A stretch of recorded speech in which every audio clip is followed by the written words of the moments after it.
Izinkan saya untuk memperkenalkan Dewan Juri UI UX Design Showcase 2022 pada hari ini. Yang pertama ada Kak Erwin Wijayanto. Halo Kak Erwin, boleh saya hai dulu Kak. Halo, gimana nih kabarnya hari ini? Wah, luar biasa, pagi-pagi yang dingin ya kalau di Kota Malang ya. Iya, baik. Saya akan melanjutkan. Nah, jadi Kak Erwin ini adalah seorang UI UX designer yang pernah berkuliah di Universitas Brawijaya. Sekarang Kak Erwin bekerja di PT Sekawan Media Informatika sebagai full-time UI UX designer dan Team Lead Panjen, Yogyakarta dan Malang sebagai freelancer UI UX designer. Beliau juga pernah bekerja sebagai UI UX designer di PT Bejana Investidata Globalindo pada tahun 2021 dan sebagai freelancer di Ebi Kitchen European Food pada tahun 2017 sampai tahun 2018. Baik, kita ke Dewan Juri selanjutnya. Dewan Juri selanjutnya ada Kak Indah Soli Utami. Halo Kak Indah. Halo. Halo, gimana nih kabarnya Kak Indah? Wah, baik sekali hari ini. Wah, gimana Kak? Sudah siap Kak untuk jadi juri pada hari ini Kak? Ini pertama kali ya buat saya. Iya. Siap banget. Baik Kak.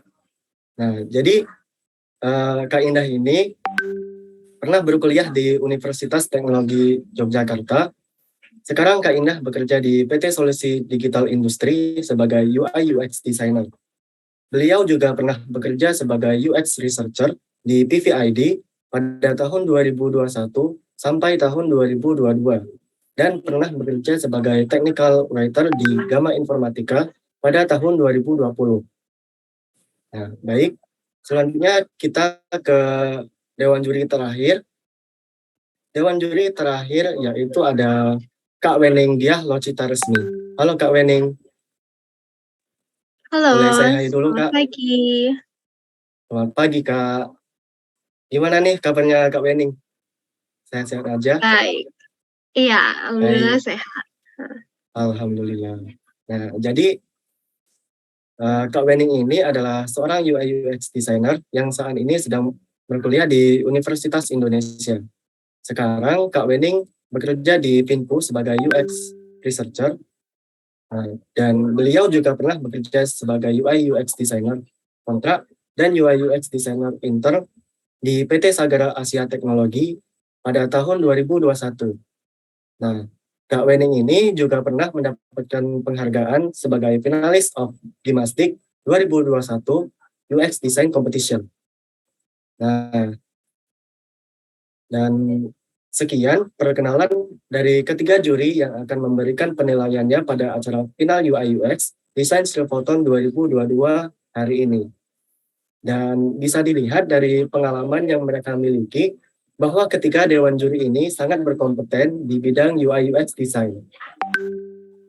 Oke, karena kita sudah perkenalan dengan ketiga dewan juri, mari kita mulai saja presentasi final UI UX Silverton 2022.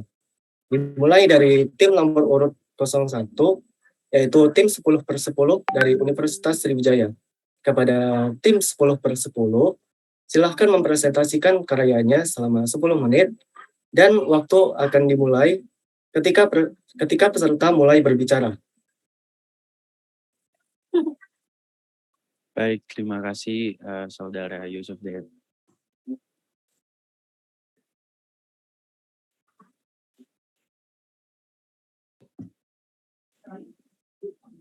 Oke, apakah presentasinya udah kelihatan? Sudah kelihatan kan? Oke. Assalamualaikum warahmatullahi wabarakatuh.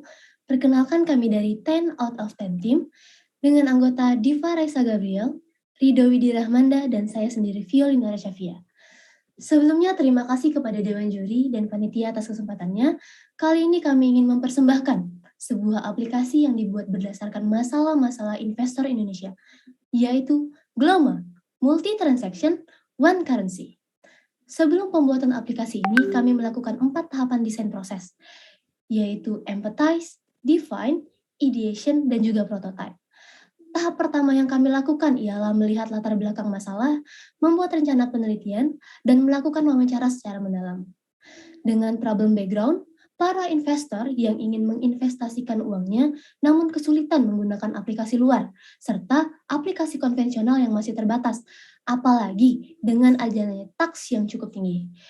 Dengan problem statement, pengguna merasa sulit memperdagangkan portofolio mereka dalam satu aplikasi, serta adanya batasan dan biaya yang lebih pada aplikasi pada umumnya. Dengan begitu kami memiliki possible solution, yaitu merancang aplikasi untuk membantu user merasa lebih mudah, aman, murah, dan efektif dalam multitransaksi. Research yang kami lakukan berbentuk imajiner, namun masih menyesuaikan dengan kebutuhan aplikasi yang akan dibuat, serta berdasarkan pengalaman pribadi kami dalam penggunaan aplikasi serupa. Berdasarkan hal tersebut, kami mengambil kesimpulan hasil responden banyak yang mengalami kesulitan bertransaksi dalam berbagai macam instrumen investasi, terutama pada saham global. Selanjutnya, kita akan masuk ke dalam tahap define, yaitu membuat user personas dan juga user journey maps berdasarkan hasil research. Ini Nabil, dia adalah seorang mahasiswa berumur 20 tahun yang kesehariannya secara aktif trading saham lokal, saham US, aset kripto dan reksadana. Ia juga sering melakukan transaksi di berbagai investasi. Ia memiliki frustasi yang harus mempunyai banyak aplikasi untuk membaca berita, berdiskusi, dan investasi di aset lain. Harapan Nabil yaitu menemukan aplikasi yang menyediakan berbagai aset investasi, mempunyai teman untuk berdiskusi secara online, dan yang terakhir yaitu dapat mempersingkat waktu dalam melihat berita. Masuk ke user journey map, pada wishlist, user ingin menyimpan aset-aset yang sering dilihat dan juga saldo user. Di sini kami membuat page khusus watchlist pada homepage. Kemudian search, user ingin mencari tahu aset yang sedang trending, dan kami memberikan aplikasi all-in-one yang dapat dikategorikan seperti lokal, global, kripto, dan reksadana. Pada news, user ingin membaca berita sesuai urutan waktu maupun kategori, sehingga kami memberikan layanan berita dengan kategorinya sendiri. Lanjut pada discussion, user ingin berdiskusi dengan teman. Maka dari itu kami membuat fitur forum real-time chat. Di bagian saham, user ingin melihat opini tentang saham yang sedang tren, sehingga kami membuat fitur real-time seperti sosmed khusus saham. Dan yang terakhir yaitu portfolio. Di sini user ingin melihat total return dan di mana saja user invest. Dan kami menyediakan fitur di mana para user dapat melihat semua investasinya. Masuk ke langkah selanjutnya yaitu Ideate. Di sini kami membahas bagaimana kami dapat membantu user, bagaimana kami membangun brand DNA dan visual identity, serta menyusun user flow dan wireframe. Kami memiliki brand personality yang modern, reliable, easier, sustainable, dan tentunya profesional. Gloma atau gabungan dari kata global dan market, dengan logo global yang didasari dari huruf G, dan juga chart yang melambangkan market saham, kami memiliki visi menjadi platform aplikasi layanan transaksi investasi dengan menciptakan berbagai transaksi aset global dengan satu mata uang. Selanjutnya, di sini ada gambaran dari flowchart kami. Kemudian di sini juga ada gambaran dari wireframe kami. Untuk pemilihan warna, kami memilih tema dark karena kebanyakan user yang kami observasi lebih nyaman saat menggunakan dark theme. Dan juga high contrast yang kami gunakan pada highlight kami memiliki kesan yang readable dan juga modern. Masuk ke prototype, kami telah melakukan desain hi-fi app prototype dan interaction prototype. Masuk ke hi-fi design, ini hi-fi design kami. Dan selanjutnya yaitu interaction prototype. Langsung aja kita simulasikan aplikasinya langsung di Figma. Oke. Ini splash screen-nya, langsung disuguhkan 5 detik kemudian ke welcome page. Langsung aja kita next. Langsung dinavigasikan ke buat akun baru kalau kita belum punya. Kita coba daftar dan ini kita isi. Selanjutnya buat PIN baru, buat alasan keamanan dan juga atur sidik jari. Di sini saya sudah mempunyai akun. Bisa. Dan langsung aja kita disuguhkan ke homepage. Di navbar ada 5 kategori yaitu beranda, cari, portofolio, stream, dan chat. Mari kita bahas satu persatu dahulu, yaitu di beranda. Di beranda ada total investasi, yang dimana menunjukkan total investasi kita di semua aset yang kita miliki, yaitu saham lokal, kripto, saham US maupun reksadana. Dan di sini ada tombol hide yang bisa yang juga langsung state-nya juga mempengaruhi di page portfolio. Dan juga di sini ada tombol kotak masuk dan profile. Di sini ada buying power yang mengindikasikan saldo kita untuk membeli apapun, bisa membeli apapun yang bisa dipakai. Ini ada shortcut untuk deposit dan withdraw. Di sini kita bisa cari aset juga untuk shortcutnya. Di sini kita ada watchlist yang dikategorikan dalam lokal, global, reksadana, dan kripto. Di lokal sendiri kita bisa atur kategori watchlistnya berdasarkan yang kita mau. Kalau saya di sini ada watchlist properti digital bank. Dan selanjutnya di page cari. Di page cari ada 4 kategori, yaitu market untuk market Indonesia, di global untuk saham US, di reksadana, dan juga di kripto. Di market sendiri ada chart untuk IHSG yang dimana itu sangat penting untuk market Indonesia, maka kita taruh chart IHSG langsung di sana. Dan di sini ada saham-saham yang lagi trending, sini ada indeks dan sektor-sektornya. Kemudian di global kita menunjukkan saham-saham yang lagi trending di US yang hari ini. Dan reksadana juga kami menunjukkan top performernya yang pilihan kami dan jenis reksadana di sini dan manajer investasi untuk selengkapnya. Dan di kripto juga ada kripto USD dan kripto IDR. Di portofolio sendiri ada total investasi dan total return untuk mengindikasikan seluruh aset, seluruh total return dari seluruh aset yang kita punya. Di sini kita mempunyai saham Goto dan saham Bumi, dan di global ternyata kita tidak mempunyainya. Reksadana juga dan kripto juga. Di sini ada tombol transaksi untuk melihat transaksi yang sedang berjalan. Dan di stream sendiri ada 3, yaitu stream untuk forum real chat, real time chat, yang dimana orang sebebas-bebasnya untuk beropini mengenai suatu emiten saham, suatu kripto maupun suatu saham global US. Kita juga bisa ngepost sesuatu opini kita, dan di page berita di sini juga ada berita yang real time mau yang terbaru. Di sini juga ada riset yang dimana kita bisa meriset suatu saham atau suatu emiten. Dan di sini juga ada kategori chat yang dimana kita bisa kategorikan personal sama grup. Di personal kita bisa berdiskusi sama teman, dan di grup juga bisa berdiskusi sama circle-nya. Dan langsung aja coba kita membeli suatu saham, misalkan Goto. Kita mau beli langsung dinavigasikan ke sini. Di sini ada order book, ada news, ada broker summary, dan profile. Di order book sendiri ini mengindikasikan harganya, langsung aja kita beli. Dan di sini kita bisa memilih harganya atau bisa ngeklik di ask atau bid di sini. Dan lotnya berapa, kita banyak yang beli, dan ini totalnya. Oke. Dan ini kotak masuk atau notifikasi. Di sini ada setting akun. Di sini ada LDN, buying power. Kita coba ganti pengaturan akun juga bisa di sini. Dan itu saja mungkin dari kami. Itu saja dari kami. Saya Rido Wedi. Dan ini Diva Reisa dan Violinora. Wassalamualaikum warahmatullahi wabarakatuh.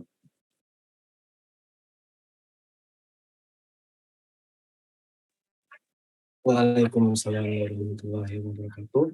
Karena presentasinya sudah berakhir, selanjutnya adalah sesi komentar dan tanya jawab selama 10 menit.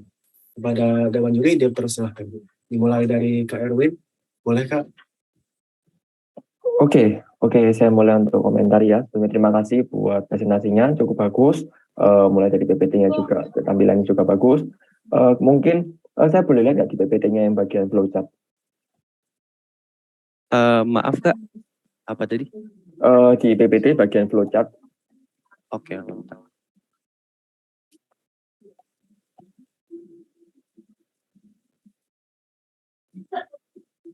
Maksudnya prototipe ya Kak?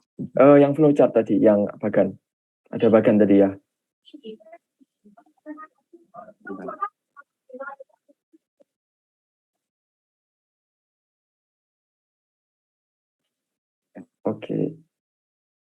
Oke, ini flowchart dari ini sitemap ya atau flowchart apa? Alur Ini aplikasi. alur aplikasi Oh, sebenarnya. oke. Ya, mungkin tadi juga bisa ditambahkan nanti di desain proses bisa ditambahkan untuk sitemap dari aplikasi ini, menu-menu apa saja, kemudian ada fitur-fitur apa saja, supaya juga memudahkan dari UX designer dalam menyusun aplikasi, menyusun fitur-fitur apa saja yang dalam aplikasi. Jadi mungkin itu yang bisa ditambahkan. Kemudian dari penjelasan tadi brand juga sudah jelas juga ada penjelasan dari brandnya dulu. Awal kenapa kok ada logo ini, kenapa warnanya begini, ya gitu. Kemudian dari desain sudah kelihatan kalau ini ada aplikasi yang profesional. Kemudian juga tadi pakai design thinking ya, benar ya, desain prosesnya ya. Iya Kak, benar. Nah, kemudian untuk coloring, tadi untuk coloringnya warna hijau ya, dan kebanyakan dark mode ya. Nah, itu mungkin bisa dikasih preferensi kepada user, karena user juga bisa bebas dia mau pilih dark atau pilih light. Mungkin secara aplikasi memang defaultnya dark, tapi bisa diberi preferensi kepada user untuk bisa milih yang light mode. Kemudian untuk pewarnaan tadi warnanya hitamnya 00 ya, mungkin bisa dibuat sedikit 20 atau 15, jadi sedikit agak abu-abu supaya nggak terlalu hitam banget seperti itu.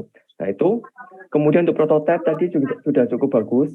Nah mungkin juga dalam teknik dalam pembuatan prototipe juga bisa, jadi kebanyakan pakai smart animate ya, jadi kalau misal di play kebanyakan banyak komponen yang bergerak-gerak dan berpindah-pindah. Nah mungkin saran saya bisa pakai dissolve aja, atau kalau mau benar-benar pakai smart animate, benar-benar diatur komponennya, benar-benar diatur buttonnya supaya saat di play komponennya nggak berubah-ubah dan nggak berpindah-pindah. Soalnya tujuannya smart animate kan supaya setiap komponen itu waktu diklik itu akan seamless kan, gerakannya supaya lebih mulus. Tapi sudah overall sudah oke. Itu kemudian tadi ada di awal ada sidik jari juga ya, itu juga preferensi untuk keamanan. Nah ini untuk displaynya, karena displaynya adalah iPhone, mungkin bisa disesuaikan. Kalau misalnya di iPhone kan juga nggak ada sidik jari seperti itu. Tapi ini kan menggambarkan juga aplikasi general juga, jadi oke okay. Itu mungkin itu saja dari saya. Jadi kebanyakan di sisi teknis desain aja, dan pewarnaan overall untuk desain prosesnya juga sudah cukup bagus. Itu saja mungkin dari saya. Baik, terima Kak, kasih terima banyak. kasih. Kak. Terus selanjutnya ada Kak Indah. Mohon Kak untuk komentar dan pertanyaannya. Oke, halo, selamat pagi. Pagi, Kak. Selamat untuk kontestan 10/10 ya, sudah masuk babak final. Menurut saya dari segi presentasi sama aplikasinya itu sudah bagus, mengambil tema dark, tapi juga mungkin kalian bisa kasih pilihan juga kalau misalkan sudah terjun langsung ke dunia UI UX ya, dikasih pilihan juga ke tema-tema light juga, biasanya seperti itu, ada dark sama light. Nah, bisa ke slide user persona. Saya boleh.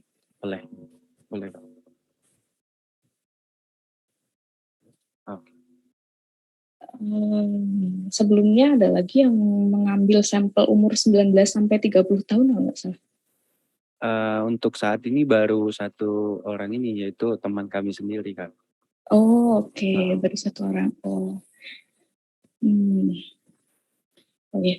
Itu sih mungkin saya tadi agak ini ya, misalkan user personanya tadi dicantuminnya kan umur 19 sampai 30 tahun. Nah, pertanyaan saya itu mungkin kan kalau misalkan aplikasi seperti itu kan bisa dipakai umur 30 tahun ke atas juga gitu. Aja sih. Mungkin dari saya itu aja. Baik. Dari user persona yang mungkin masih perlu digali lagi. Baik, terima kasih Kak Indah atas masukannya. Ya. Baik, terima kasih Kak Indah. Selanjutnya ada Kak Weni. Silahkan Kak untuk komentar dan pertanyaannya. Oke, terima kasih.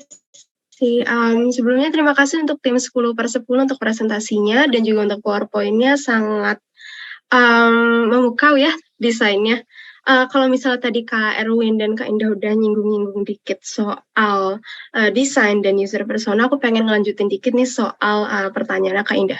Cuman sebelumnya aku pengen tanya dulu, ini kalau boleh tahu di tahap, berarti tadi kan kalian ada tahap risetnya juga ya sebelum akhirnya bikin desainnya. Nah kalau boleh tahu di tahap pengumpulan data yang kalian kumpulin di awal-awal itu data apa aja? Kalau berdasarkan riset kami tadi, sebenarnya yang data user research itu yaitu data imajiner, Kak.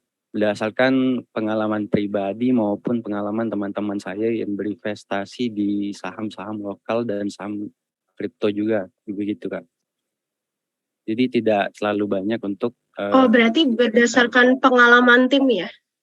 Iya, pengalaman pribadi dan pengalaman teman-teman juga untuk ditanyakan yang berusaha pertanyaan-pertanyaan tadi gitu, Kak. Oke. Kalau boleh tahu kenapa ini pakai data pribadi? Maksudnya kan bisa mungkin ambil data primer dari orang lain, dari teman-teman yang lain yang bukan anggota tim. Mungkin ini faktor waktu kali ya, Kak. Soalnya waktunya juga terbatas dan relasinya juga terbatas, kami yang berinvestasi di aset-aset ini. Jadi mungkin faktor itu kali, Kak.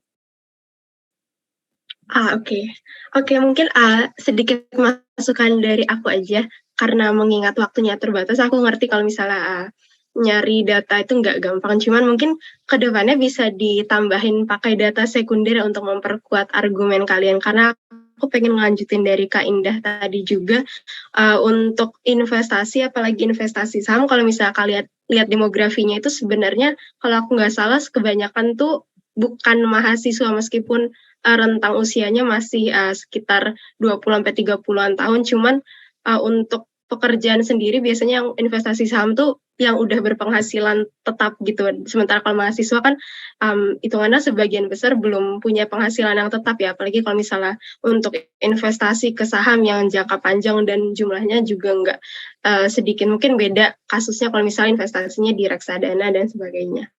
Kayak gitu kalau misalnya dari aku. Sama ini mungkin tambahan dari aku sedikit, kalau misalnya bikin user persona, ini namanya berarti nama teman ya? Nabil Omar Syarif. Oke. Mungkin sedikit masukan dari aku aja, kalau misalnya merancang user persona, kalau bisa pakai foto dan nama, itu bukan nama orang yang kalian kenal atau nama teman kalian, karena takutnya bisa nimbulin bias ke orang lain yang baca persona kalian gitu. Dan ke kalian juga. Baik, Kak. Dari aku itu aja. Terima kasih. Baik, Kak. Terima kasih atas feedback dan insight-nya, Kak.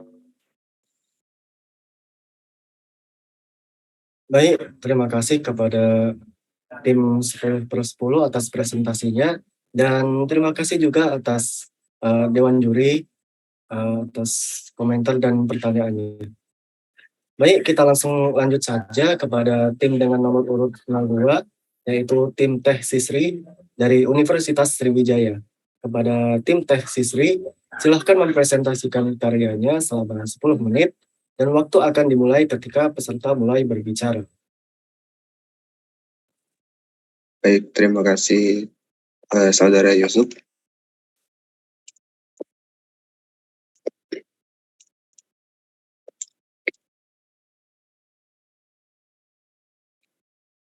Oke, di sini saya buka dulu. Assalamualaikum warahmatullahi wabarakatuh. Selamat pagi, salam sejahtera untuk kita semua. Di sini kami akan menjelaskan tentang aplikasi investasi saham Stockcom yang dibuat dari tim kami. Sebelumnya perkenalkan, saya sendiri Muhammad Yasefa Firmansyah sebagai ketua tim dan ditemani dengan 2 orang teman saya, Nafar Sakam Yasar dan Muhammad Atar Irawan. Kemudian ada mengenai aplikasi Stockcom itu sendiri yang akan dijelaskan oleh Muhammad Atar. Terima kasih Saudara Yasefa. Di sini tentang aplikasi yaitu Stockcom. Stockcom ialah aplikasi pasar saham berbasis mobile apps yang berusaha untuk membuat para penggunanya merasa nyaman dengan tampilan aplikasi yang sederhana dan memudahkan para penggunanya untuk menjelajahi berbagai pasar saham di Indonesia. Lalu ada pengenalan desain. Desain Stockcom ini dibuat dengan menerapkan desain simple minimalis dengan maksud untuk memudahkan pengguna dalam melakukan transaksi saham. Kami sangat memfokuskan untuk membuat fitur-fitur yang penting dalam sebuah aplikasi saham. Kami juga mempelajari bahwa desain yang memiliki banyak gambar dan warna itu tidak terlalu baik karena dapat membuat pengguna menjadi bingung. Kami melihat bahwa aplikasi yang cukup terkenal cenderung menggunakan desain yang simpel dan tegas. Lalu ada warna desain. Pada aplikasi Stockcom ini, dominasi warna pada aplikasi yaitu warna hijau dan putih. Warna hijau dipilih dengan filosofi bahwa warna ini dapat menenangkan dan membuat emosi lebih seimbang. Selain itu, warna hijau juga membuat rileks dan nyaman dilihat oleh mata. Lalu ada warna putih yang dipilih karena memiliki aspek kesederhanaan. Sesuai dengan prinsip desain aplikasi yang mengutamakan kesederhanaan, dan biasanya pengguna sudah terbiasa dengan warna ini untuk tampilan layar aplikasi. Warna putih ini juga bersifat fleksibel, yang artinya mudah dikombinasikan dengan warna lain. Lalu kami juga menggunakan beberapa kombinasi warna dominan, yaitu ada warna putih, lalu warna hijau muda, dan warna hijau tua. Lalu untuk penjelasan fitur akan dijelaskan oleh Saudara Noval. Baik, terima kasih Saudara Atar. Saya akan melanjutkan dari fungsi tiap komponen. Di sini ada beranda. Pada bagian beranda ini berisi deposit, cari aset, dan total investasi. Lalu ada bagian cari atau search. Di sini terdapat bagian cari aset, saham terkini, dan trending. Lalu ada portofolio, berisi total saham, portofolio yang dimiliki, dan total return, dan persentase. Next. Lalu pada bagian kabar, di sini berisi seputar dunia investasi dan juga dirangkum dari berbagai sumber untuk beritanya. Lalu pada bagian profil, itu berisi detail profil, deposit, tarik, dan riwayat. Lalu ada pengaturan dasar aplikasi. Oke, saya kembalikan ke Saudara Yonsefa. Oke, terima kasih Noval. Untuk alur desain, kita lihat dari desain awal ini menampilkan logo Stockcom dan inskripsi dari Stockcom.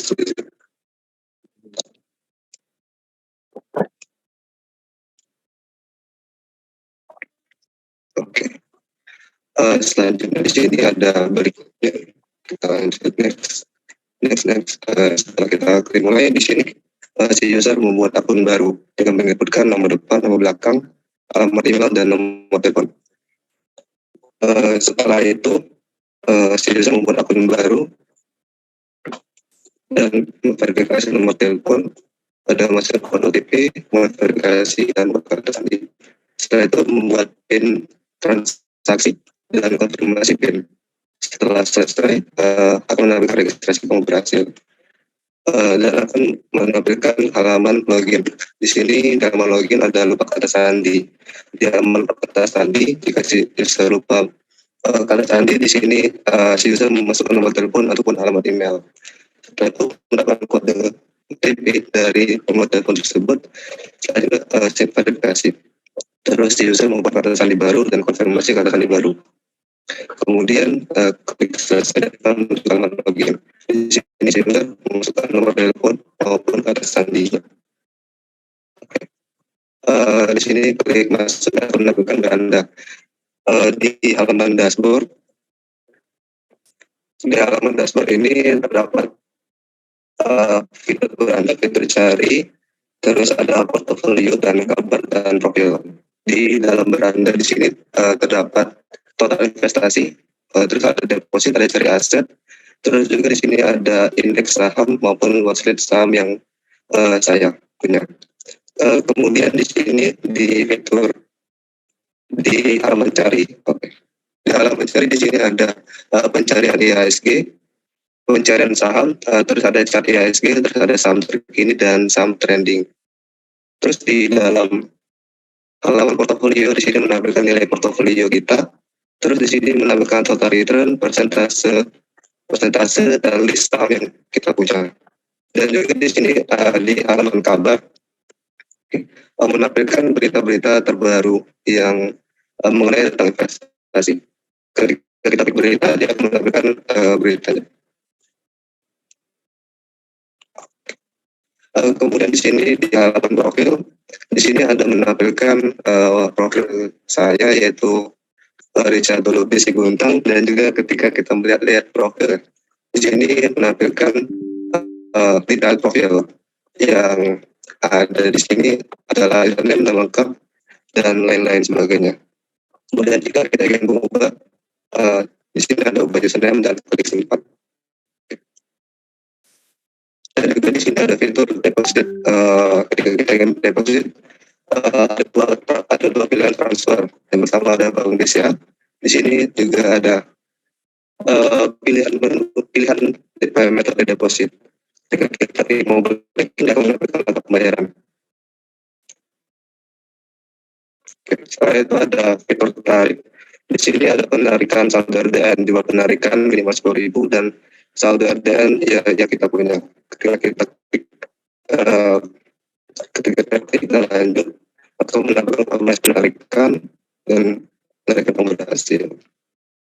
Kita melakukan riwayat transaksi.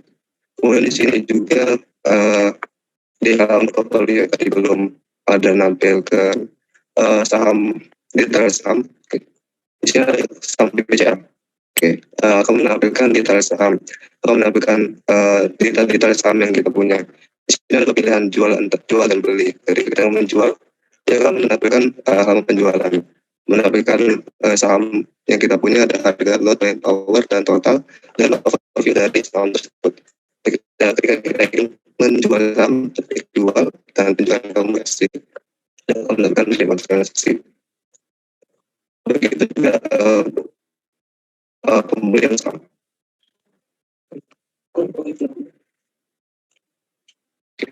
Di sini juga klik beli, kemudian konversi.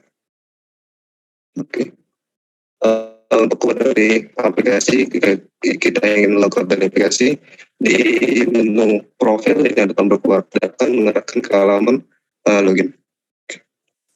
Mungkin itu saja presentasi yang dapat kami sampaikan.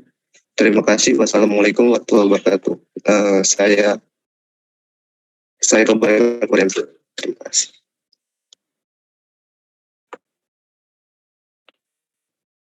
Baik, terima kasih.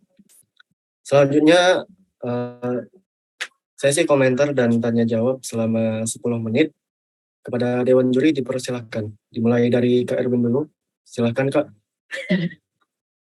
Oke, terima kasih buat presentasinya. Oke, saya lanjut untuk langsung komentari saja ya. Jadi tadi di bagian warna juga saya jelaskan tadi penggunaan warnanya kebanyakan warna putih dan hijau. Di mana tadi desainnya juga terlihat simpel ya dan modern juga. Jadi tidak terlalu banyak ornamen, jadi masih banyak white space yang bisa membuat user itu lebih nyaman dalam menggunakan itu. Oke, kemudian juga tadi untuk pewarnaannya bisa dikonsistenkan ya. Jadi kan memang warnanya ada yang warna hijau tua, ada yang hijau muda. Jadi mana button yang harus hijau tua, mana button yang harus hijau muda itu artinya tadi ada beberapa yang belum sama seperti itu. Jadi untuk konsistensinya perlu bisa diaturkan kembali. Kemudian untuk padding juga tadi beberapa ada yang mepet, ada yang panjang. Nah itu juga berhubungan dengan divider. Tadi waktu di login juga antara username dan password itu ada divider. Seharusnya nggak perlu divider karena itu adalah satu bagian dari data dalam login, data yang harus dimasukkan dalam login itu jadi kesatuan. Jadi menurut saya nggak perlu dipisahkan kecuali kalau itu ada data login dan data dari user itu baru ada divider. Itu juga tadi berhubungan dengan yang ada di profile, karena di profile tadi kan banyak informasi yang ditampilkan. Jadi kalau di bagian situ baru ada pengelompokan dan divider supaya memudahkan user juga dalam mengisikan data dan dalam pengubahan data. Seperti itu. Kemudian ini mungkin saya kebanyakan di sisi desain dan warnaan ya. Itu kemudian tadi konsistensi warna button, kemudian view table-nya juga bisa diberi garis bawah juga supaya memudahkan dalam membaca, karena kan labelnya di sebelah kiri, datanya di sebelah kanan. Nah, supaya memudahkan bisa dikasih garis bawah atau dikasih line antara data itu. Jadi bisa membedakan baris satu dan baris kedua. Seperti itu, mungkin itu kebanyakan dari sisi warna dan sisi dari grid ya. Mungkin tadi ada beberapa gridnya sudah diatur dan ada beberapa button itu yang grid-nya itu masih ke dalam, jadi nggak lurus sama yang lainnya. Jadi itu dari sisi desain, kalau dari saya juga bisa disesuaikan kalau misal dalam pembuatan desain, dan di akhir biasa harus diukur-ukur kembali sih untuk paddingnya dan lain-lain. Seperti itu kalau dari saya kebanyakan dari sisi desain. Baik, terima kasih Kak Edwin. Selanjutnya Kak Indah, silakan Kak untuk komentar dan pertanyaannya. Selamat pagi. Selamat untuk tim Teh Sisri ya. Setuju sih sama Kak Erwin kalau dari yang saya lihat tadi tuh aplikasinya tuh masih belum konsisten ya dari warnanya, dan juga spacingnya juga itu harus diperhatikan lagi. Soalnya kan kalau misalkan nanti udah masuk, ini udah misalkan nih, udah masuk ke proses develop gitu, kalau misalkan antara spasinya itu tidak diperhatikan, nah nanti tuh biasanya akan jadi masalah juga kalau misalkan udah masuk ke develop. Dan juga saya mau tanya di Teh Sisri sendiri ini, kalian melakukan riset dulu belum? Riset user persona untuk penggunaan aplikasi kalian ini, dikit aja.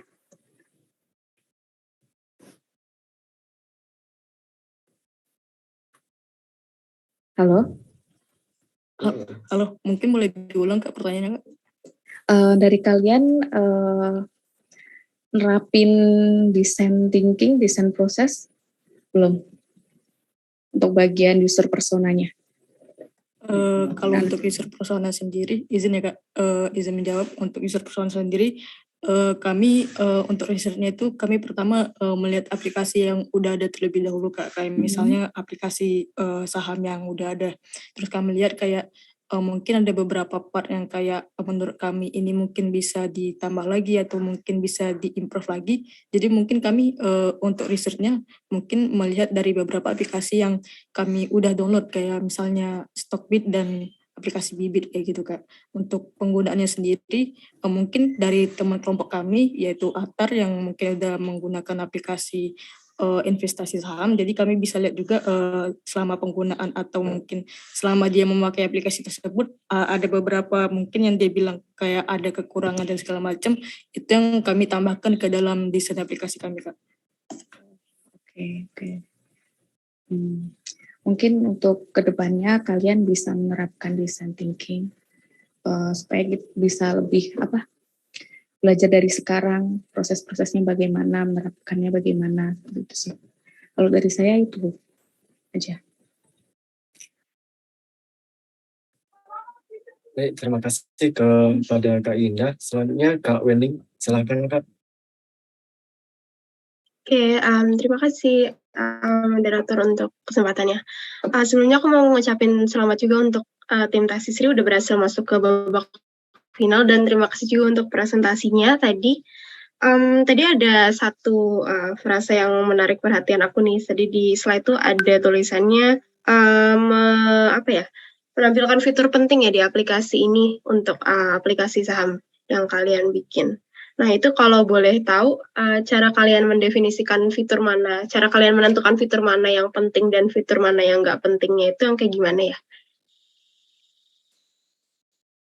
Izin menjawab, fitur penting ini biasanya fitur-fitur yang dasar-dasar dari aplikasi Kak. Kalau misalnya kayak fitur transaksi atau fitur profil atau mengubah profilnya, itu menurut kami salah satu fitur yang paling penting, salah satu penting juga. Lalu ada fitur untuk pencarian, fitur-fitur dasar Mbak pada intinya, yang menurut kami dasar tapi sangat krusial. Oke, berarti berdasarkan ini ya, pengalaman pribadi dari tim ya, dan pendapat tim. Iya Mbak, lalu dari beberapa referensi aplikasi juga Mbak. Oke deh. Terus aku pengen nanya ini, tadi kan sempat benchmark juga ke Stockbit, ke Bibit.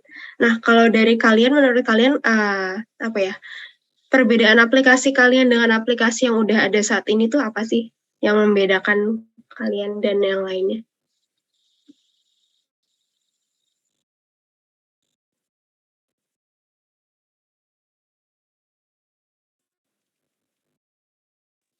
Maaf Kak, boleh diulang pertanyaannya Kak? Oke, aku pengen nanya faktor yang membedakan aplikasi kalian dengan yang aplikasi yang udah ada saat ini tuh apa? Mungkin yang pertama untuk aplikasi kami mungkin dari mungkin tampilan ya Kak, tentunya tampilan yang mungkin lebih menyederhanakan tampilan dari beberapa aplikasi yang udah dibuat, karena dari beberapa aplikasi yang udah kami temuin itu kayak tampilan tuh kayak lebih mempersulit user, kayak ngelihat ini abis bagian ini harus kemana lagi. Terus itu aja sih Kak dari tampilan, karena dari kami sendiri pengen ngerubah untuk aplikasi ini terlihat lebih sederhana sekali, biar lebih memudahkan user Kak untuk kayak pembelian saham dan sebagainya gitu Kak. Oke, berarti dari segi UI-nya aja ya, segi tampilannya aja. Kalau dari fitur berarti nggak ada yang beda dari yang lainnya. Iya Kak, seperti itu Kak. Oke, terima kasih. Mungkin dari aku pengen masuk di situ aja sih. Mungkin saran sedikit untuk ke depannya supaya bisa mikirin lagi kayak faktor pembeda aplikasi kalian dengan aplikasi lainnya. Karena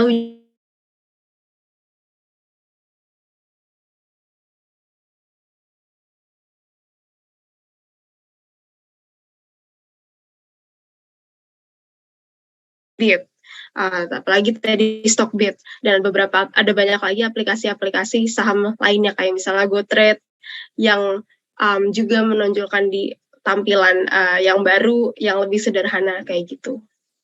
Dari aku kayak gitu aja. Terima kasih.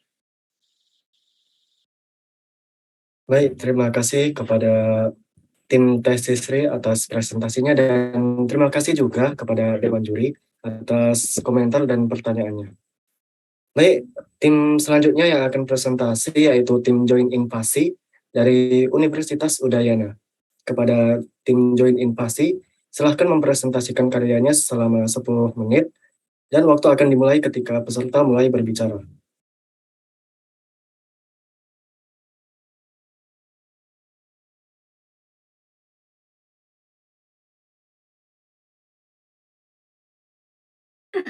Sudah?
Sudah.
Baik, terima kasih.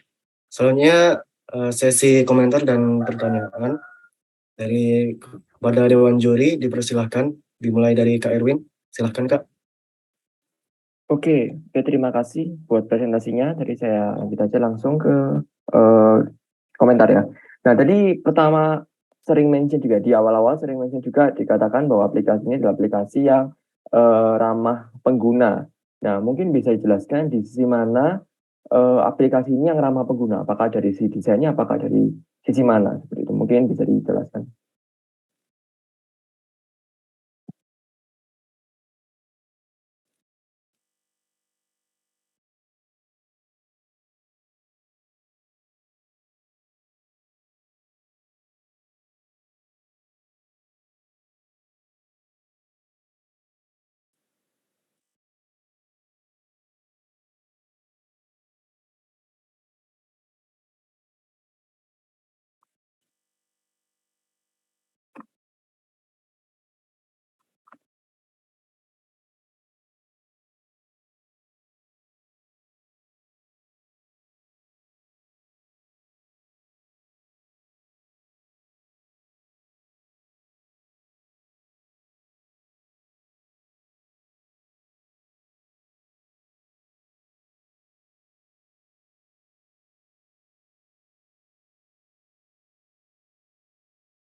Oke, thank you. Nah itu juga jadi label juga ya, sampai memikirkan di situ. Tapi mungkin jadi pertanyaan menarik juga, kenapa kok 4 pertanyaan itu yang harus diisi pertama?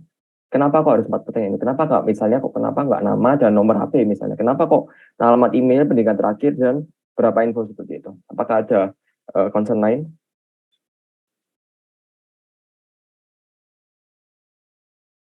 Iya, benar.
Oke, terima kasih. Nah, mungkin balik lagi ke sisi warna.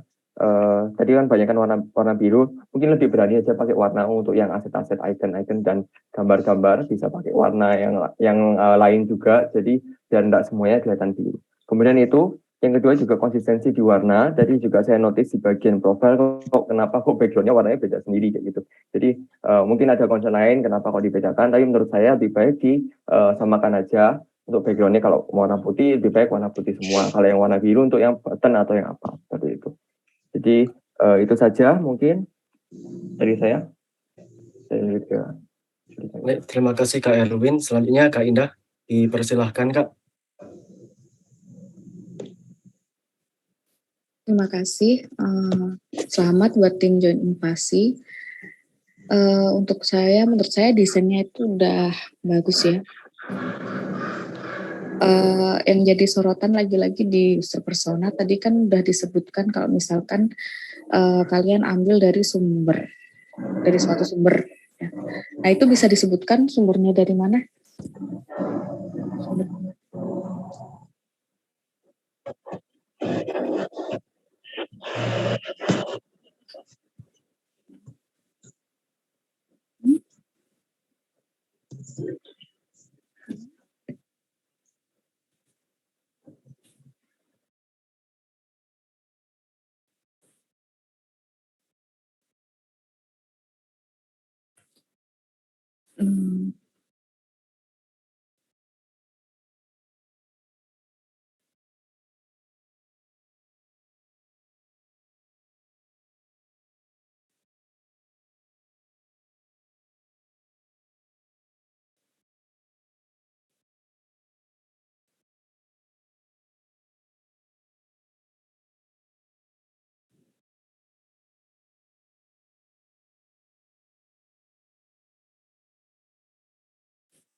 Oke.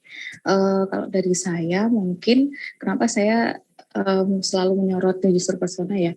Soalnya kan seorang UI UX designer kan selain kita harus bisa membuat tampilan yang bagus tapi juga sesuai based dengan pengalaman user kita kan. Nah, kalau kalian ngambil dari misalkan sumber-sumber mungkin dari saya itu lebih hati-hati lagi karena kan mungkin bisa aja sumber itu tuh kurang valid atau gimana. Ya, kayak gitu kevalidannya kan masih dipertanyakan kalau dari internet kayak gitu kan. Mungkin dari saya itu aja sih. Kalau dari segi desain, kalau menurut saya sudah bagus. Kalau desain sendiri kan bisa belajar juga kan ke hari-harinya. Nah itu aja sih kalau menurut saya. Ya, sama-sama. Baik, terima kasih Kak Indah. Selanjutnya Kak Wening dipersilahkan Kak untuk komentar dan pertanyaannya. Oke, terima kasih kesempatannya. Terima kasih tim Join Invasi untuk presentasinya dan selamat udah masuk ke babak final.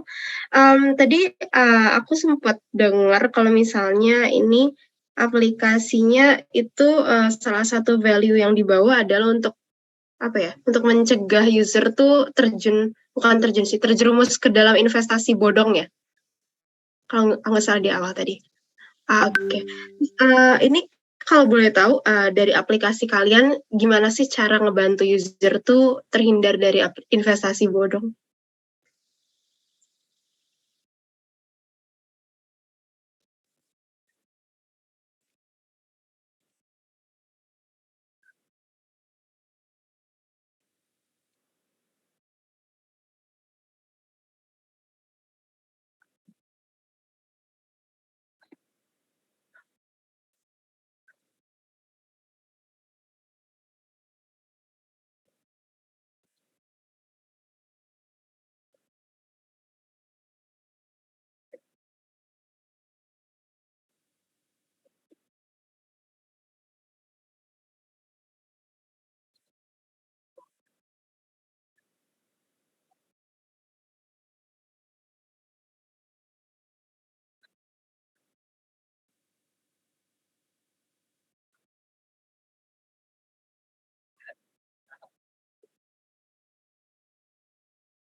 Oke, berarti lebih ke cara kalian untuk mengedukasi user dalam aplikasi kalian gitu ya?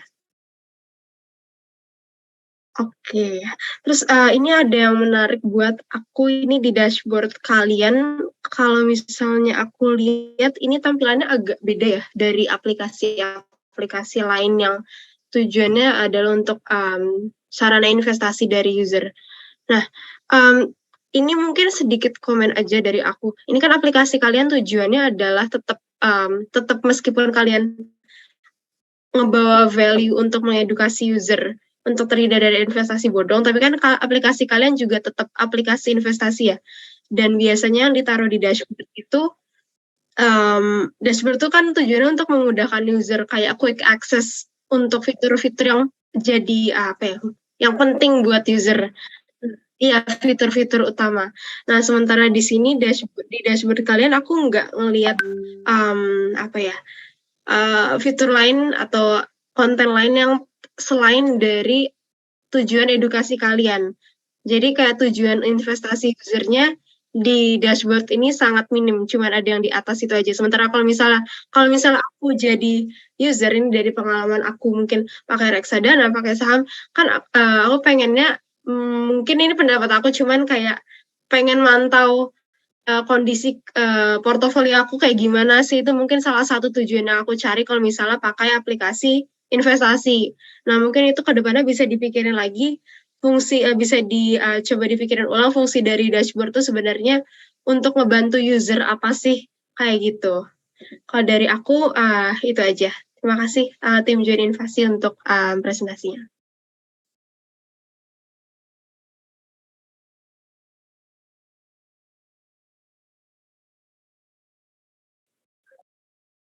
Baik, terima kasih kepada ketiga dewan juri atas komentar dan pertanyaannya, dan juga terima kasih juga kepada tim Join Invasi atas presentasinya. Berikutnya, tim yang akan presentasi adalah tim Silent Down dari Universitas Sriwijaya. Kepada tim Silent Down, silahkan mempresentasikan karyanya selama 10 menit, dan waktu akan dimulai ketika peserta mulai berbicara.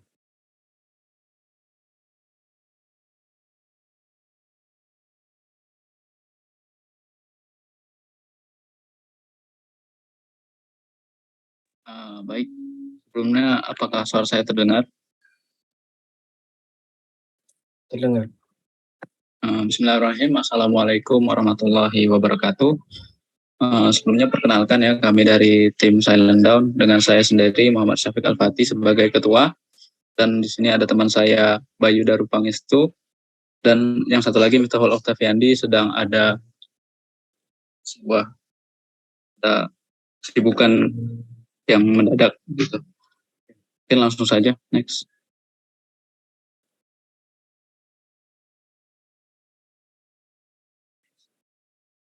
Oke, untuk latar belakang ya, kami mencari berbagai macam aplikasi stock market ya, tapi sepertinya tidak banyak yang memberikan kemudahan dan efektifan dalam penggunaannya.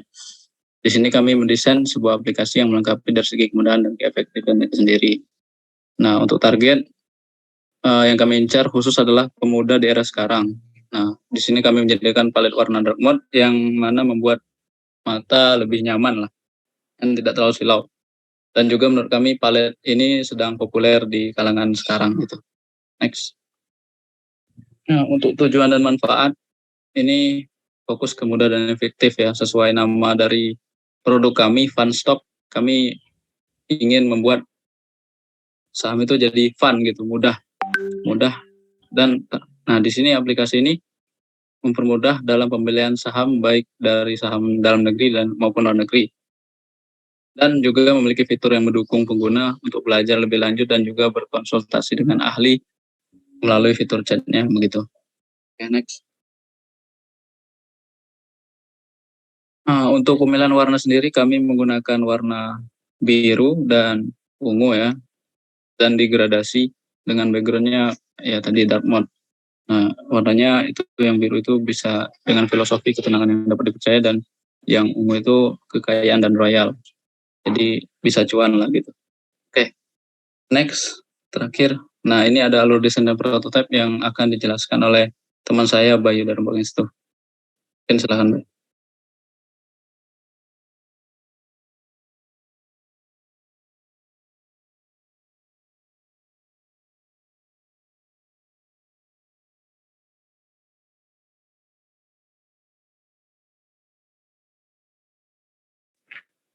Baik, di sini saya mewakili tim akan menjelaskan alur desain dan prototipe dari aplikasi yang telah kami buat. Untuk pertama itu halaman login, yang dimana nanti user akan memasukkan email dan password untuk masuk ke dalam halaman dashboard. Namun jika user belum memiliki akun, bisa daftar melalui dengan mengklik daftar sekarang. Nah, pada halaman registrasi ini user akan memasukkan username, nomor HP, email, password, dan konfirmasi password. Setelah user memasukkan data tersebut, maka user dapat mengklik daftar.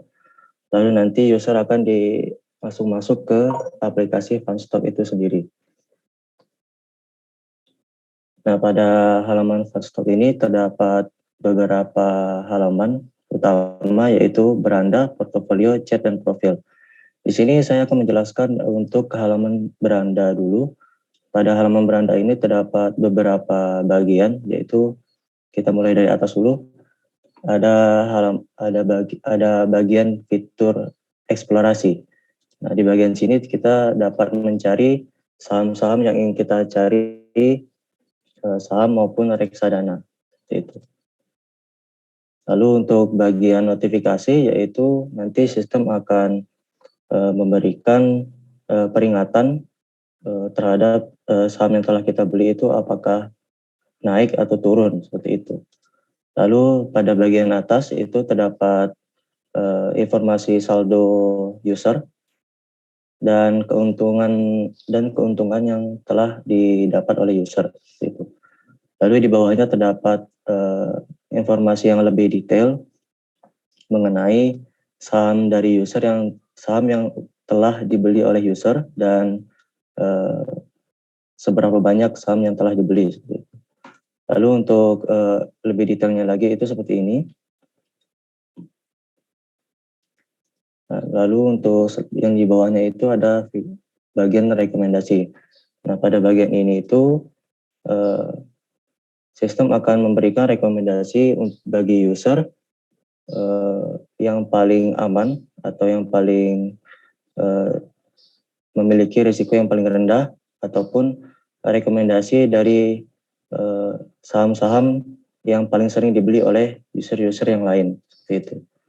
Lalu di bagian terakhir ada bagian belajar, yaitu di mana user dapat mempelajari saham-saham, risiko dari saham melalui artikel-artikel yang telah diberikan oleh kami.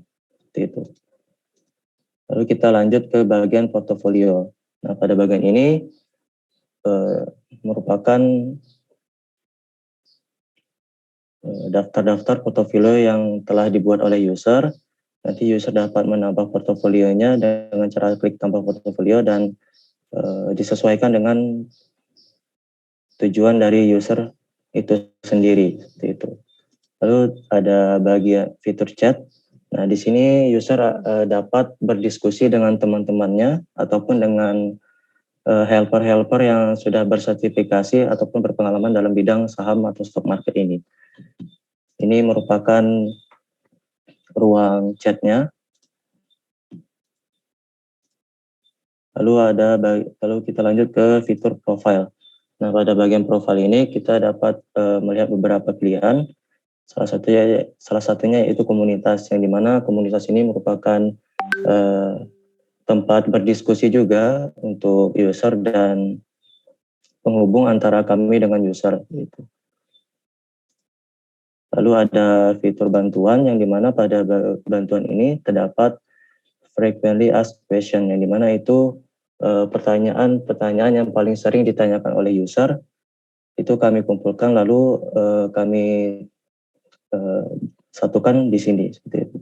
Lalu ada kontak kami, yang dimana nanti user dapat menghubungi jika aplikasi ini bermasalah atau memiliki kendala yang lain. Lalu kita lanjut ke halaman detail dari salah satu saham. Misalkan kita klik saham ini, nah nanti akan muncul informasi yang lebih detail lagi terhadap saham tadi. Misalnya open price-nya berapa, atau volumenya berapa, atau nilai tertinggi dalam kurun waktu 24 jam terakhir, atau nilai terendah dari 24 jam terakhir. Lalu misalkan kita ingin membeli saham tersebut, kita bisa tinggal klik beli, lalu kita masukkan jumlah saham yang ingin kita beli, dan di portofolio mana yang ingin kita taruh gitu. Nanti jika user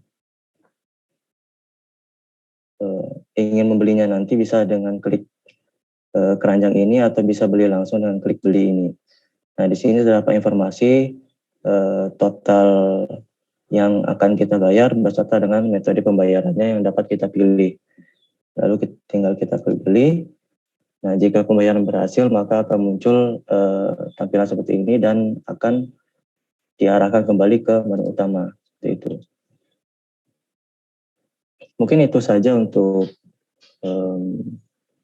alur desain dan prototipe yang telah kami buat. Selanjutnya kami kembalikan ke Syafiq. Oke, mungkin memang sudah cukup ya. Kami kembalikan ke moderator. Terima kasih. Baik, terima kasih kepada tim Silent Down. Selanjutnya adalah sesi komentar dan pertanyaan. Dipersilakan kepada Dewan Juri, dimulai dari Kak Erwin. Oke, terima kasih buat presentasinya. Saya langsung ke komentar. Langsung mulai. Mungkin saya kebanyakan di bagian desain aja. Nanti untuk bagian user experience dan untuk belum nanti bisa ke yang juri selanjutnya. Mungkin untuk pewarnaannya, pilihan warnanya sudah cukup bagus. Dan warnanya ada warna dark dan warna biru dan ungu. Tapi menurut saya mungkin untuk pengaplian warna itu tidak perlu ke semua komponen ya untuk warna biru dan ungunya. Bisa ke beberapa saja, mungkin di bagian card di dashboard atau di bagian informasi. Jadi tidak ke semua button. Jadi untuk button-buttonnya bisa pakai warna yang solid aja, warna biru atau ungu. Nah, ini kembali lagi ke warna dasarnya di aplikasi ini, mau yang warna biru atau yang ungu. Seperti itu. Kemudian yang kedua untuk padding, nah paddingnya biasa diatur kembali. Ini biasa kalau di Figma bisa dengan bantuan auto layout untuk penyesuaian paddingnya supaya bisa lurus antara antara Rebel 1 dan Rebel 2, antara Textfile 1 dengan Textfile 2, seperti itu. Kemudian tadi di awal juga waktu login ada text field ya untuk mengisi data. Nah, itu mungkin bisa dibantu dengan adanya placeholder juga. Sudah ada text field dan bisa dibantu dengan placeholder. Nah, itu apa yang harus diisi, seperti apa mengisinya, itu juga bisa membantu user. Seperti itu.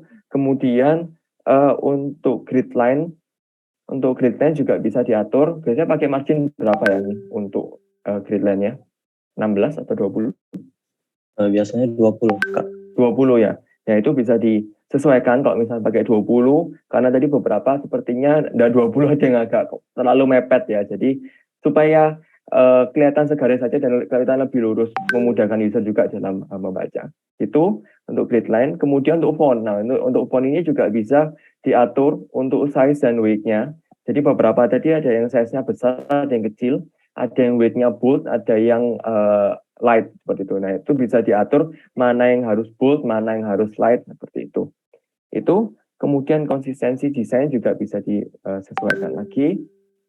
Karena ada button yang warnanya putih, dan ini sih lebih ke banyakkan ke padding aja sih, ke padding kanan kirinya untuk setiap button seperti itu. Nah, itu juga ada beberapa button yang ada depannya huruf besar, ada yang depannya huruf kecil. Nah, itu bisa disesuaikan. Nah, ini mungkin bisa dibantu dengan penggunaan desain sistem sih. Jadi menurut saya sebelum membuat desain itu bisa dimulai dengan pembuatan desain sistem, supaya yang pertama memudahkan desainnya supaya sama semua, dan kedua mempersingkat waktu. Seperti itu. Itu saja dari saya, mungkin kebanyakan dari sisi desain. Baik, terima kasih Kak Erwin. Baik, terima kasih Kak Erwin. Selanjutnya kepada Kak Indah, dipersilahkan Kak. Ya, terima kasih. Selamat untuk tim Silent Down. Mungkin dari saya juga spasi ya, yang saya lihat tadi yang terlihat sekali itu di bagian home, di bagian menu yang bawah itu. Itu emang antara menu profil sama yang sebelumnya itu spasinya berbeda sendiri atau gimana ya? Soalnya kelihatan banget.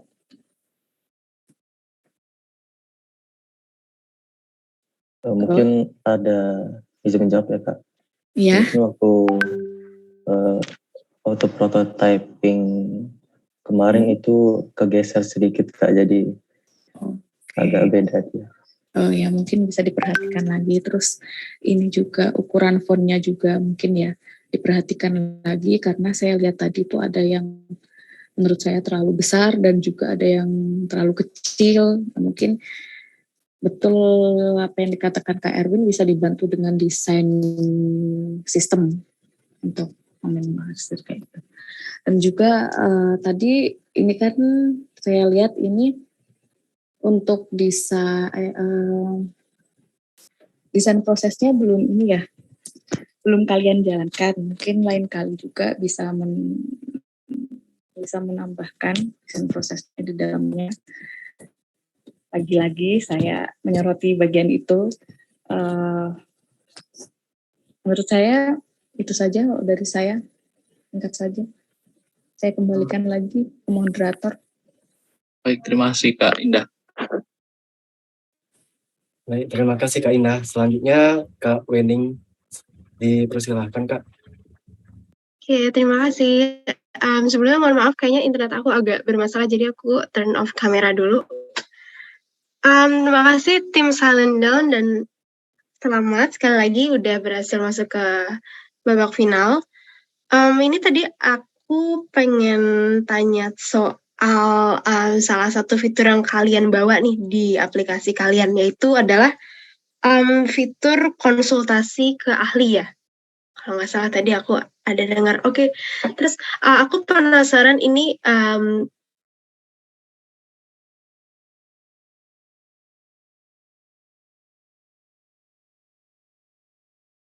fitur ini ke aplikasi kalian.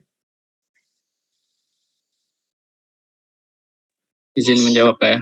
Mungkin dari kami yang ngelihat beberapa orang-orang yang pemakai itu kan kayak agak kesusahan gitu. Dan untuk misalnya ditambahin artikel kan, kami juga nambahin artikel tadi kan. Nah, itu biasanya terkadang tuh orang-orang tuh malas baca, Mbak. Apalagi di Indonesia ini minat bacanya sangat-sangat rendah. Jadi mungkin kami menyiapkan fitur chat itu agar lebih membantu lagi, Mbak. Gitu. Oke.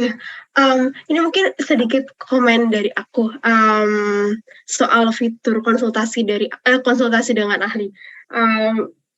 Kalau dari aku, mungkin saran dari aku adalah untuk bisa validasi fitur butuh atau enggaknya fitur ini tuh ke calon pengguna kalian secara langsung, mungkin dari nanya teman atau mungkin orang yang kalian kenal yang udah pakai, yang pernah atau lagi investasi. Soalnya kalau misalnya fitur konsultasi ahli ini kan berarti ngelibatin lebih banyak pihak ya, nggak cuma kalian dan perusahaan-perusahaan yang istilahnya bisa yang jual beli saham, tapi juga antara kalian dengan ahli yang kalian sebut itu supaya mereka mau istilahnya kayak mau nerima konsultasi dari pengguna kalian.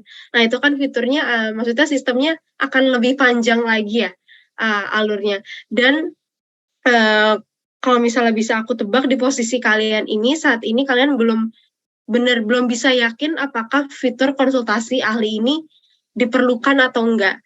Nah, jadi mungkin saran dari aku adalah untuk bisa melihat behavior dari orang-orang lagi. Kalau misalnya mereka investasi itu sebenarnya gimana sih? Kayak misalnya kalau misalnya mereka lagi bingung milih investasi kemana, mereka sebenarnya tuh nyarinya kemana. Nah, kalau misalnya kalian udah tahu itu, kan kalian bisa jadi lebih yakin ya, apakah kalian bakal butuh fitur ini atau enggak. Karena takut aja nanti kalau misalnya kalian benar bikin fitur konsultasi ahli ini dan misalnya udah ngelibatin banyak banget pihak, kan kalau misalnya nggak dipakai sama usernya kan percuma ya, maksudnya kayak gitu.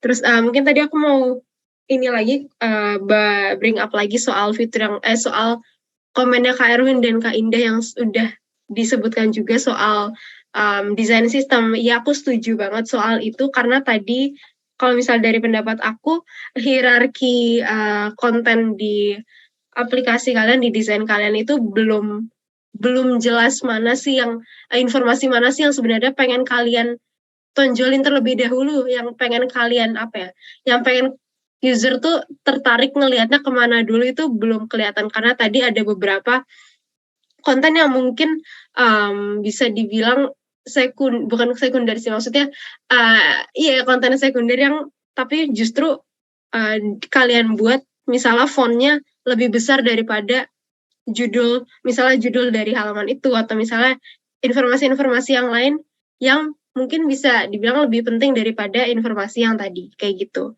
Kalau dari aku mungkin itu aja. Terima kasih.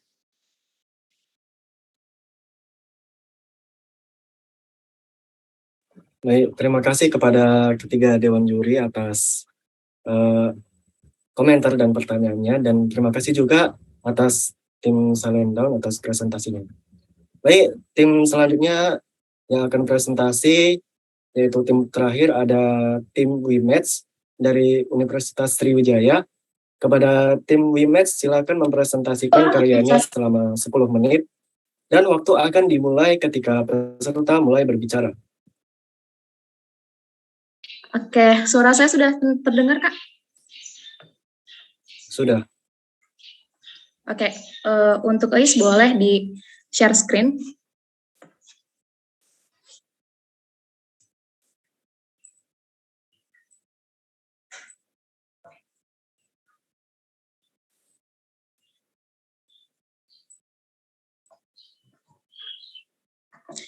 Baiklah, Assalamualaikum warahmatullahi wabarakatuh. Selamat pagi semuanya, salam sejahtera bagi kita semua. Dewan juri yang terhormat, serta para panitia dan juga teman-teman yang join pada Zoom meeting kali ini, kami dari tim WeMatch akan mempresentasikan hasil UI UX yang sudah dibuat. Sebelumnya perkenalkan terlebih dahulu, saya Dini Andriani sebagai ketua dari tim WeMatch, bersama kedua rekan saya yaitu Ais Anissa Rahman dan juga Miftahul Jannah. Kami dari Program Studi Teknik Informatika Angkatan 2020 Universitas Sriwijaya.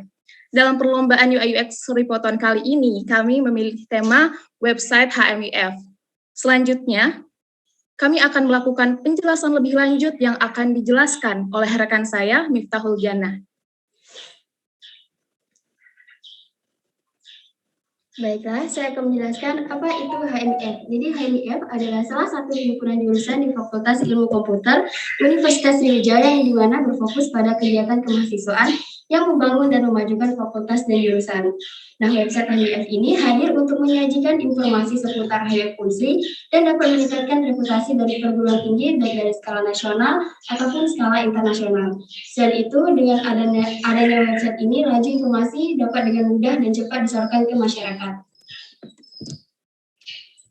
Adapun tujuan dan manfaat dalam pembuatan website HMIF ini, yaitu untuk memperkenalkan profil dari kegiatan HMIF secara tepat dan efisien, untuk menaungi aspirasi mahasiswa terhadap suatu permasalahan sebagai media informasi dan membangun branding dari Ormawa.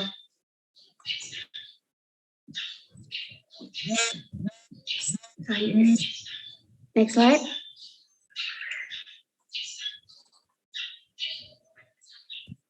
Kami mendesain website ini karena kurangnya informasi mengenai arsip yang tertata dari program kerja yang telah dilakukan dan belum adanya wadah untuk menampung aspirasi efisien. Sehingga dari permasalahan tersebut terdapat solusinya yang kami berikan, yaitu untuk menyediakan fitur publikasi dan fitur aspirasi, yang dimana fitur publikasi ini untuk menyimpan dokumentasi kegiatan dari program kerja yang dilakukan dengan tertata rapi, dan fitur aspirasi untuk menampung masukan yang ada di lingkungan jurusan teknik informatika. Oke, baiklah. Selanjutnya untuk sistem desain dan juga demo prototipe nantinya akan dilakukan oleh Elis Anissa Rahman. Baiklah, di sini ada sistem desain. Kami memilih fonts pada tipografi, kami memilih fonts Popis, yang mana fonts Popis ini dalam bentuknya yang simple dan juga mudah dibaca. Dan juga untuk headingnya kami memiliki font style heading regular, heading medium, heading semi bold, heading bold, dan juga pada normal teksnya ada like, regular, medium, semi bold, dan bold. Pada colornya untuk primary itu warna biru dan secondary warna kuning dan juga nether warna abu-abu. Nah, di sini kami ada juga menggunakan icons dari Hero Coins dan juga komponen button, footer, dan juga drop down. Oke, bisa dilihat desain UI-nya pada bagian beranda, bagian tentang kami, bagian publikasi postingan, publikasi album, dan aspirasi form aspirasi, ada footer, dan oke. Selanjutnya adalah demo prototype.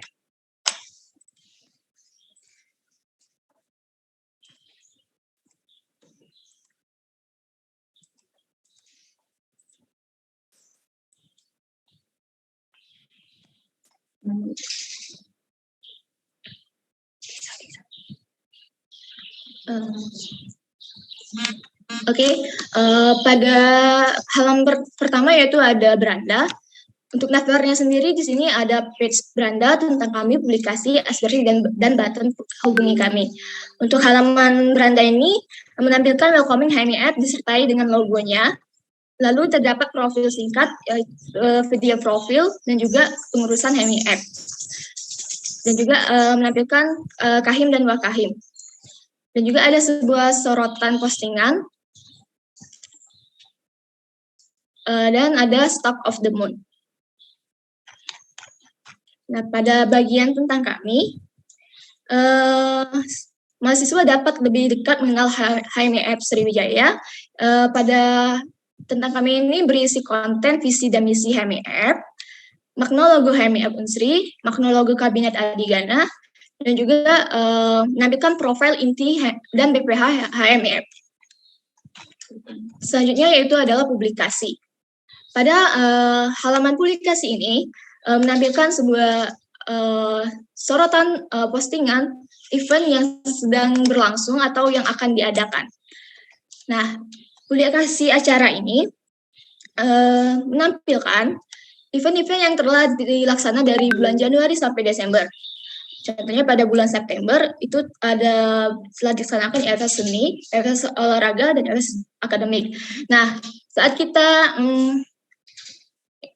mengklik IFS Akademik, maka akan menampilkan sebuah album yang mana berisi informasi IFS Akademik itu sendiri, yang mana ada sebuah posternya, dan juga menampilkan informasi tentang deskripsi apa itu IFS Akademik, serta dokumentasi acara yang telah dilaksanakan. Oke, selanjutnya yaitu aspirasi.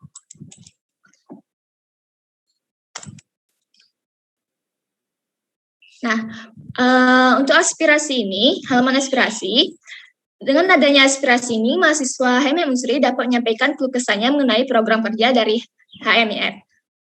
Nah, di sini akan ada form untuk membuat aspirasinya. Baiklah, sekian dari saya.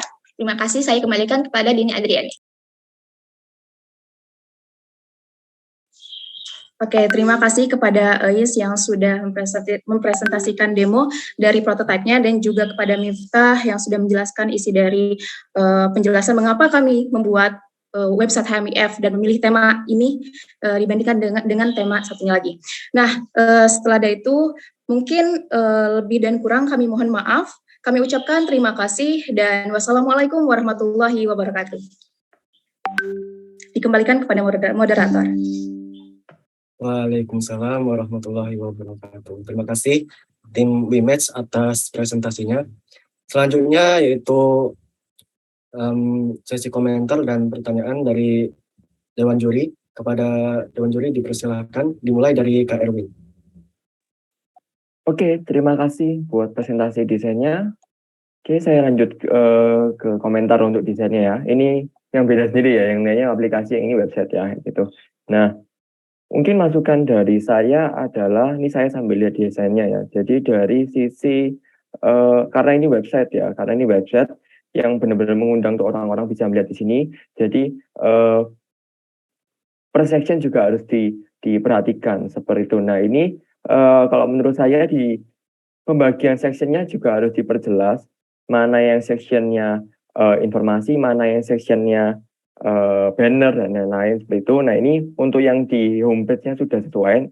Untuk yang di halaman-halaman lain beberapa sectionnya masih dilihat masih tercampur seperti itu. Nah itu mungkin bisa dibedakan di background, kemudian ada pattern di belakangnya supaya memisahkan antara section mana section informasi, mana section sorotan, dan mana section staff seperti itu. Kemudian nah ini juga harus diperhatikan penggunaan logonya. Oke sih, logonya besar juga. Nah itu kemudian dari saya sambil lihat desainnya. Nah penggunaan breadcrumb. Nah breadcrumb-nya ini sudah dimasukkan ya, ada breadcrumb ya di atasnya. Nah itu bisa dibantu dengan pewarnaan. Mana breadcrumb yang aktif, mana yang enggak. Jadi itu kan karena breadcrumb kan membantu untuk mengetahui kita ada di halaman mana. Oleh sebab itu adanya breadcrumb diberi warna yang berbeda bisa membantu untuk user tahu pertama di halaman dia berada di halaman mana, dan kedua bisa membantu dia kembali ke halaman sebelumnya seperti itu. Itu kemudian untuk view card-nya juga bisa disesuaikan. Ini beberapa ada card yang dia namanya cukup besar seperti itu, jadi bisa disesuaikan lebih kecil. Kemudian untuk info-info seperti tadi publikasi acara dalam bentuk tanggal cukup bagus juga. Ini juga berbeda dengan website yang sudah pernah saya lihat juga. Ini view-nya, judulnya ada di atas ya itu. Kemudian untuk footer-nya aman. Sudah oke untuk footernya, ada penjelasan tentang himpunan, ada link-link, kemudian ada logo untuk sosial media. Itu nah, kalau menurut saya lebih ditekankan di per section. Kemudian ada satu pertanyaan lagi, di atas ada hubungi kami. Nanti hubungi kami ini mengarah kemana ya? Oke, izin menjawab Kak. Untuk hubungin kami itu kami langsung akan ke footer. Kan di bagian footer juga ada berisi informasi tentang kontak dan email dari HMIF itu sendiri. Oke, nah menurut saya mungkin kalau hubungin kami itu bisa dijadikan sebuah langsung refer ke misal contohnya ke WA atau ke email. Jadi lebih langsung memudahkan. Kalau misal tadi refer ke bawah ya, menurut saya cuman scroll aja ke bawah. Tapi kalau misal itu bisa refer langsung ke WA atau langsung ke email itu bisa memudahkan user, memotong waktu juga.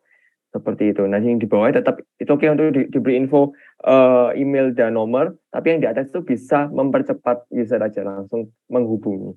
Seperti itu. Karena kalau hubungi itu bisa dalam bentuk ini sih, FAB juga yang di kanan bawah. Jadi tidak harus langsung di atas. Seperti itu. Kemudian, ya itu aja sih kalau dari saya. Jadi kebanyakan harus diperjelas lagi per section itu membahas apa dan dibagi, jangan supaya nggak terlalu nyampur antara section 1 dengan section yang lain. Seperti itu. Itu dari saya.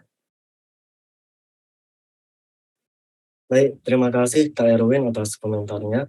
Selanjutnya komentar dari Kak Indah, dan berhubung Kak Indah sudah live dari Zoom karena ada kepentingan mendadak, kita langsung saja ke Kak Wening.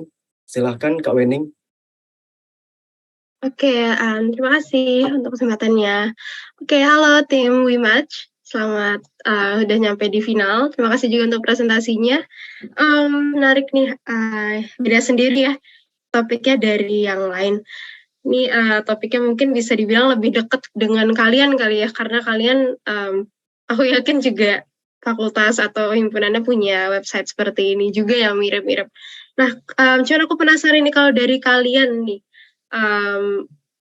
apa aja sih yang kalian lakuin sampai proses yang kalian lakuin buat nyusun konten yang harus ada di website ini, ada apa aja? Kayak apa yang kalian lakukan biar kalian tahu konten apa yang harus ada di website ini? Oke, Kak, terima kasih. Jadi kami berawal dari keinginan kami untuk karena HMIF sendiri itu sebenarnya ada ya, Kak, website, namun belum berjalan lagi, dan jadi kami sangat ingin membuat website ini sehingga nantinya akan bermanfaat untuk jurusan itu sendiri. Dan juga kami melihat banyak referensi dari beberapa website organisasi di universitas maupun fakultas lain. Jadi kami gabungkan isi-isi dari konten tersebut mana yang lebih relevan kepada teknik informatika ini sendiri. Jadi selain mengambil referensi, kami juga ada beberapa fitur penambahan yang belum ada di website yang lain. Seperti itu, Kak. Oke.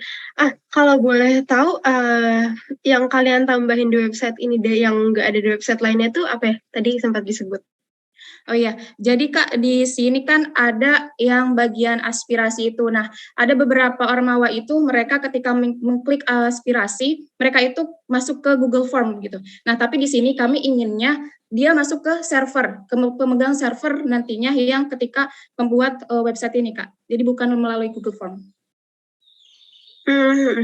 Oke. Terus ini selain untuk font tadi, ada nggak evaluasi kalian terhadap website HMIF Unsri yang saat ini udah ada? Sebenarnya Kak, kami belum bisa melihat Kak, soalnya tidak dipublish lagi. Tapi kami sempat melihat untuk tampilan awalnya, hanya tampilan awal dari website yang dahulunya pernah dibuat. Dan itu menurut kami untuk kontennya itu belum lengkap. Jadi semua konten yang ada di website sebelumnya itu tidak menggambarkan atau tidak lengkap dalam isi konten yang harusnya bisa diperkenalkan kepada masyarakat agar orang-orang itu ketika melihat website kita itu tahu gitu, Kak. Oh, teknik informatika ini banyak beberapa proker dan proker tersebut bisa juga untuk ormawa-ormawa lain menjadikan referensi mungkin ketika kita mempublishnya di website. Oke, terima kasih untuk jawabannya. Terus aku pengen nanya ini kalau boleh tahu kalian bikin versi mobile-nya juga atau enggak ya, yang tampilan di mobile? Mohon maaf Kak, untuk saat ini kami belum sempat melakukan desain kepada desain mobile, jadi baru pada website, Kak. Oke. Mungkin ini masukan dikit aja dari aku, cuman kalau kalian mau ngikutin best practice, kayak idealnya adalah kalau misalnya kalian mau desain website, desain mobile dulu, soalnya biar kalian tahu ntar posisi layoutnya di mobile tuh seperti apa. Soalnya kalau misalnya di website kan kalian lebih fleksibel, sementara di mobile kalian akan lebih terbatas ya ruang lingkup untuk layoutnya. Nah mungkin dari aku itu aja. Mungkin kalau misalnya belum nggak nyampe hi-fi, kalian bisa bikin dari wireframe-nya aja untuk mobile supaya kalian tahu, kebayang aja nanti yang di mobile bakal kayak gimana supaya nggak bablas waktu bikin di websitenya. Terus tadi mungkin aku pengen kalau misalnya nambahin saran dari aku tadi, kalau misalnya aku lihat di halaman lagi di navbarnya itu, kalian kan ada beberapa menu dan di setiap menunya itu kalau tadi aku lihat itu kontennya agak beragam ya di tiap menu, agak lumayan banyak. Mungkin kalian kedepannya bisa manfaatin drop down atau mungkin tampilan menu lain yang bisa lebih bikin konten yang terdapat di dalamnya itu lebih tergambar ada apa aja. Soalnya tadi yang aku lihat istilah-istilah yang digunakan juga cukup general ya, kayak publikasi, kan nggak tahu itu publikasi artikel atau misalnya pengenalan soal proker atau dan lain-lainnya kayak gitu.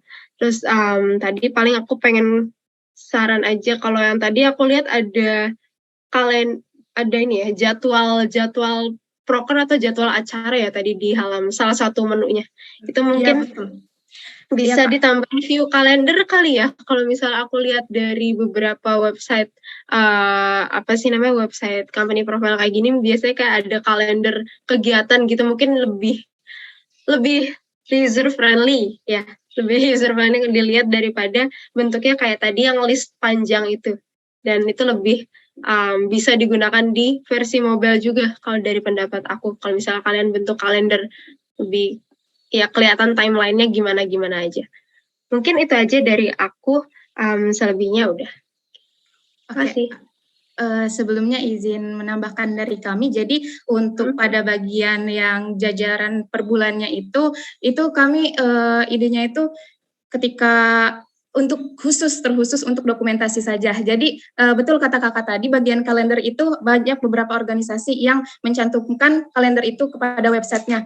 Kami juga sempat gitu ingin memasukkan kalender tersebut, namun kami mikirkan kembali bahwa kita harus ini ya Kak, lebih si servernya ini nantinya harus sangat aktif gitu memainkan websitenya, mengelola websitenya. Jadi karena di satu organisasi kami juga ada website, nah di situ ada kalendernya, namun kurang terjalankan karena pada bagian kalendernya itu tidak terlalu terpakai ketika di situ. Tapi saran kakak tadi kami sangat bisa untuk memasukkannya ke depannya. Dan juga untuk pada tampilan Android, insya Allah Kak nanti jika mohon maaf memotong karena waktunya sudah habis. Oke, jika sempat kami akan merancang Android tersebut. Terima kasih Kak atas sarannya. Terima kasih untuk jawabannya.